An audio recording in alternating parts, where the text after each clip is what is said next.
Hello दोस्तों, नमस्कार। स्वागत है आप सभी का एक बार फिर से RS Academy 24 पर। यदि आप चैनल पर पहली बार आए हैं तो चैनल को सब्सक्राइब करके बेल आइकन को प्रेस कर लीजिए और वीडियो को लाइक कमेंट शेयर कर दीजिए। तो चलिए साथियों, जैसा कि आप सभी देख रहे हैं, एक बार फिर से संविदा कर्मचारियों के नियमितीकरण को लेकर एक बहुत बड़ी खुशखबरी निकल कर आई है। जैसा कि इसमें बताया जा रहा है, संविदा कर्मचारियों के नियमितीकरण पर सुप्रीम कोर्ट की लगी मुहर, जल्द आएगा आदेश। तो जो सुप्रीम कोर्ट है उसने संविदा कर्मचारियों के नियमितीकरण पर मुहर लगा दी है। अब देखते हैं कि आदेश कब तक आने वाला है। तो नियमितीकरण पर सुप्रीम कोर्ट ने लगा दी मुहर, संविदा कर्मचारियों को मिली खुशियां।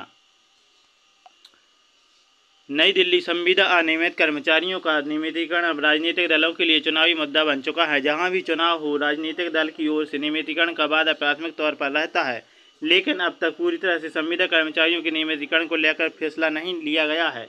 हालांकि कुछ राज्य ऐसे हैं जिन्होंने अपने अधीनस्थ कर्मचारियों की नियमितीकरण की प्रक्रिया शुरू कर दी है, लेकिन इस बीच देश की सर्वोच्च अदालत ने संविदा और अनियमित कर्मचारियों के नियमितीकरण को लेकर बड़ा फैसला लिया है। दरअसल संविदा कर्मचारियों की याचिका पर सुनवाई करते हुए सुप्रीम कोर्ट ने कहा कि 12 मासी या स्थायी प्रकृति के काम करने के लिए नियोजित श्रमिकों को अनुबंध श्रम विनियमन और उन्मूलन अधिनियम 1970 के तहत उन्हें सिर्फ स्थायी नौकरी के लाभ से वंचित करने के लिए अनुबंध श्रमिक नहीं माना जा सकता है। लाइव लॉ की रिपोर्ट के मुताबिक जस्टिस नरसिम्हा ने अपने आदेश में हाईकोर्ट और इंडस्ट्रियल ट्रिब्यूनल के उस फैसले को बरकरार रखा जिसमें रेलवे लाइन के किनारे सफाई करने वाले मजदूरों को संविदा कर्मी से हटाकर स्थायी कर्मी का दर्जा और वेतन भत्ते का लाभ देने का आदेश दिया गया था। सुप्रीम कोर्ट ने इस तथ्य को रेखांकित किया कि रेलवे लाइन के किनारे गंदगी हटाने का काम न सिर्फ नियमित है बल्कि 12 मासी और स्थायी प्रकृति का है।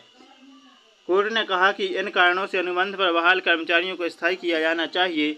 दरअसल कोल फील्ड्स ने इस तरह के 32 कॉन्ट्रैक्ट कर्मचारियों में से 19 की नौकरी परमानेंट कर दी थी, जबकि 13 को अनुबंध कर्मी के रूप में ही छोड़ दिया था।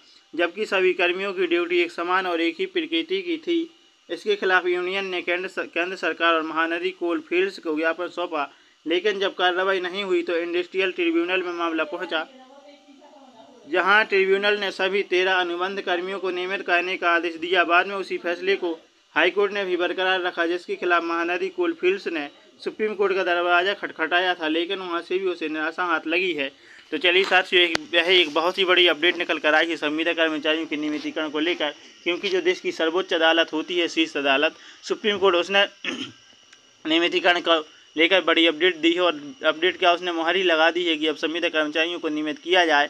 तो इस संबंध में देश की सरकार भी जल्द ही बड़ा आदेश जारी करेगी। तो चलिए साथियों, आशा करते हैं आपको यह न्यूज़ अच्छी लगी होगी। तो हमारे चैनल RS Academy 24 को सब्सक्राइब करके बेल आइकन को प्रेस करें ताकि आने वाली सभी अपडेट आप तक सबसे पहले पहुंचे। इसी के साथ जय हिंद, वंदे मातरम।